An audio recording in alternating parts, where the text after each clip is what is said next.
Paz do Senhor, irmãos, tudo bem com vocês? Espero que sim.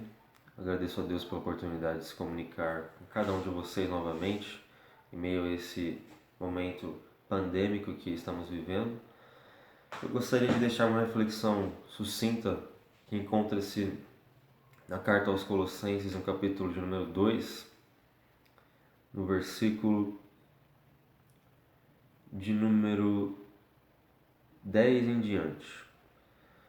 Vai dizer assim: E estais perfeitos nele, que é a cabeça de todo principado e potestade, no qual também estais circuncidados com a circuncisão não feita por mão no despojo do corpo da carne, a circuncisão de Cristo. Sepultados com ele no batismo, nele também ressuscitastes pela fé no poder de Deus, que o ressuscitou dos mortos. E quando vós estáveis mortos nos pecados e na incircuncisão da vossa carne, vos vivificou juntamente com ele, perdoando todas as vossas ofensas, havendo riscado a cédula que era contra nós nas suas ordenanças, a qual, de alguma maneira, nos era contrária, e a tirou do meio de nós, cravando-a na cruz.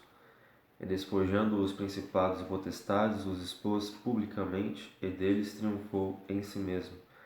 Portanto, ninguém vos julgue pelo comer ou pelo beber, ou por causa dos dias de festa, ou da lua nova, ou dos sábados, que são sombras das coisas futuras, mas o corpo é de Cristo. Então, ao meditar nesse versículo, eu pude perceber o seguinte: Cristo ele vai demonstrar a complexidade da obra que foi feita na cruz do Calvário, não somente a justificação, mas também a regeneração do homem, ou seja, a nova natureza que lhe foi dada a partir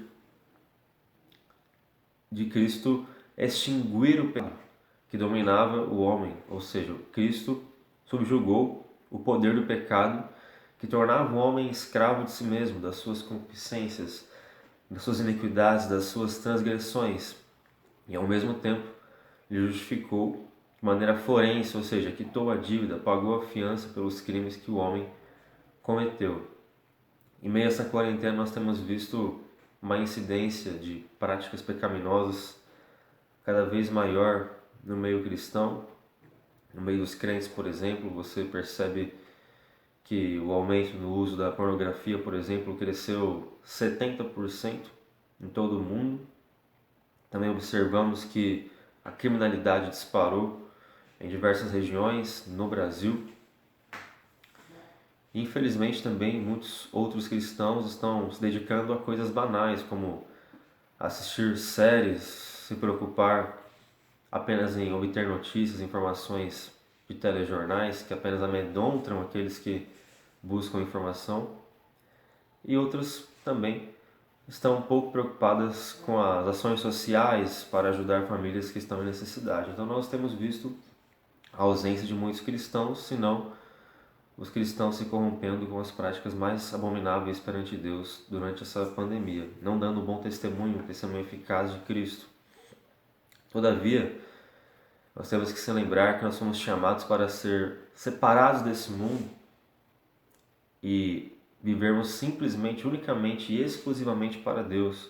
Não podemos se conformar com esse presente século, porque o apóstolo Paulo diz também na carta aos Romanos: transformai-vos pela renovação da vossa mente, para que experimenteis qual seja a boa, perfeita e agradável vontade de Deus. Então, nós temos que aproveitar esse momento de pandemia e se pegarmos a Cristo, se unirmos a Cristo, como nunca fizemos antes.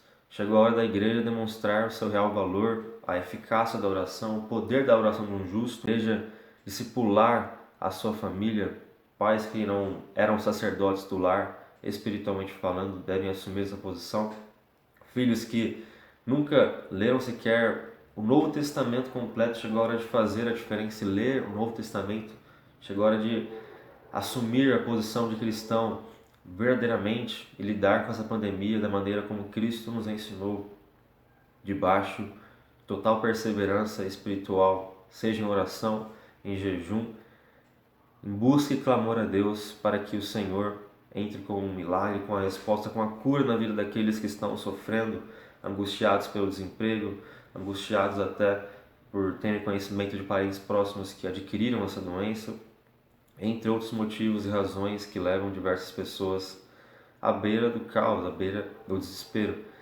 Então, que sejamos igreja, façamos a diferença em meio a esse tempo e não deixemos de praticar os ensinamentos de Cristo, assumindo como verdade que Ele já nos livrou do poder do pecado. Então, não podemos permanecer na prática pecaminosa como se fosse uma conduta de nossas vidas. Temos que se isolar deste mundo, aproveitar ainda mais essa oportunidade, esse tempo que nos foi concedido para buscar a Deus de maneira ainda mais intensa, profunda e íntima. Chegou a hora da igreja demonstrar o poder da oração de um justo para o mundo.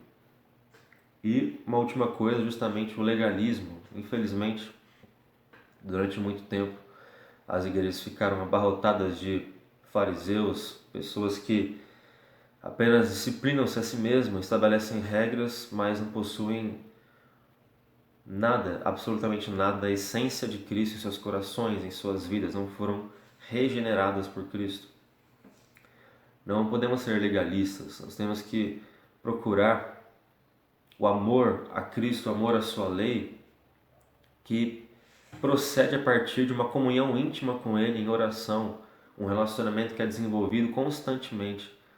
Então deixemos de lado todo preconceito em relação às práticas, culturas diferentes que existem no mundo e se apeguemos a Cristo para saber de fato aquilo que devemos fazer, como agir, adquirindo assim discernimento, entendimento, para que dessa maneira o nome de Cristo seja glorificado acima de qualquer prática legalista, porque as práticas legalistas não têm poder, não têm eficácia alguma para combater, para reprimir as paixões da carne. Tão somente Jesus vai nos santificar, nos trazer mais poder que Ele já conquistou na cruz do Calvário, para que diariamente consigamos fugir das tentações e também suportar todas as provações que nos acometerão nos próximos dias. Então, que tomemos firmemente a posição de igreja e não abandonemos nosso posto de filhos de Deus, embaixadores do seu reino. Desde já, fico muito feliz de conversar com vocês mais uma vez. Tenham uma ótima semana, um ótimo dia. Fiquem com Deus. Muito obrigado. Amém.